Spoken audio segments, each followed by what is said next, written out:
Hi and welcome to this quick how to help video on finding the area and circumference of a circle. In order for us to do that, we need formulas, and the formulas are A for area. Area equals pi r squared, and C for circumference. Circumference equals pi d. Now, I would strongly recommend you listen to the circle song so that you get that into your head. If you're somebody that struggles to recall formulas, that is going to make a big difference. It is an irritating song, but it works, okay? And I've put a link to that down in the description. So really, really highly recommend that. So when we look at those formulas, we've got two letters in them. For the area formula, we've got the letter R, and for the circumference formula, we've got the letter D. So we have to understand what the R and the D stand for. Okay, so I'm just going to paste in another circle. I have a circle with a line. That line is the center through to the circumference. And that is R. That is my radius. Okay. If I extend that line in the opposite direction, the red line is an R and a radius as well. If I now highlight the entire length, all the way from circumference through to circumference, I have now got my diameter, D for diameter.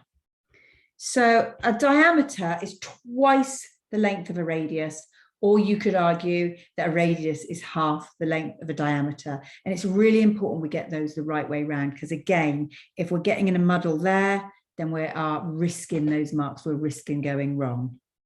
All right, let's look at this first question. I've got a circle which has a radius. I can see that it's half the line, so it's a radius. So my top tip is to write that information down. Right, the radius is 6. I can see that in the diagram. I know that, that's a fact. I'm writing it down. And if the radius is 6, I also know that the diameter is 12, because the diameter, as we know, stretches all the way along, so it's twice the size. I think that is a really important first step. It just organizes the two important values before you even worry about what the question is.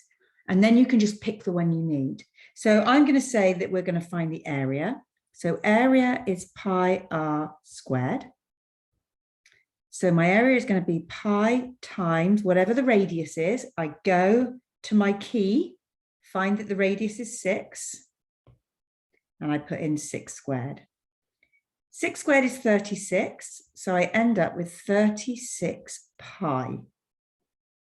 That answer is in terms of pi, and sometimes we do get asked to leave our answers in terms of pi. And when we hear that, we're a bit confused. We don't really necessarily understand what they want there. Actually, they just want us to stop. Stop once you've got pi and a single number together.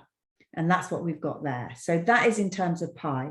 If I was going to go on and give it to 1 decimal place, 2 decimal places, significant figures, whatever it is they ask, then I am going to press that S to D button in the calculator so that I can see the decimal version.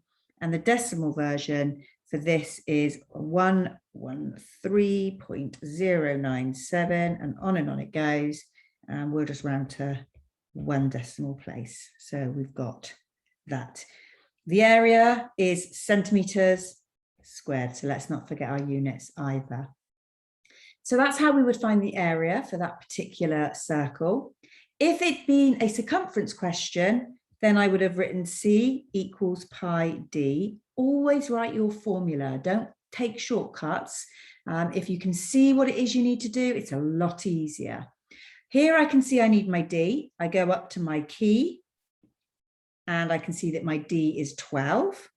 So 12 is going where the D is. And now I've got pi times 12, which is 12 pi. So that answer is in terms of pi.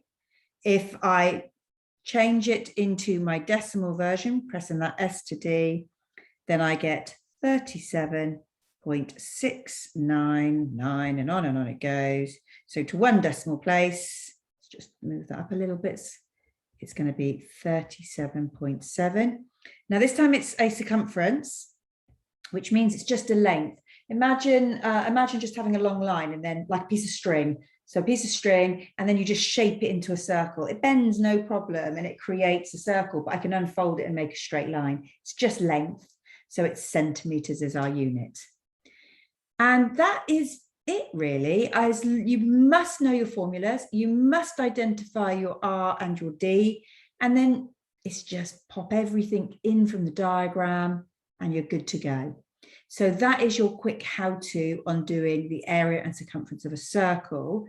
One thing I will just really point out is these formulas will do anything that has a curve in it. So if I had a question, and I'll try and draw a neat one, but we'll see how that goes.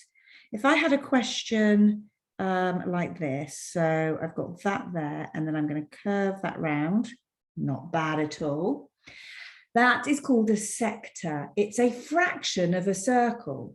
And it therefore kind of came from a circle. I just can't see the whole circle anymore. Because of the curve, if the question was to link to area or to circumference, I would still be using the pi r squared and the pi d. They are my starting point for any shape with a curve, be it a full circle or part of a circle.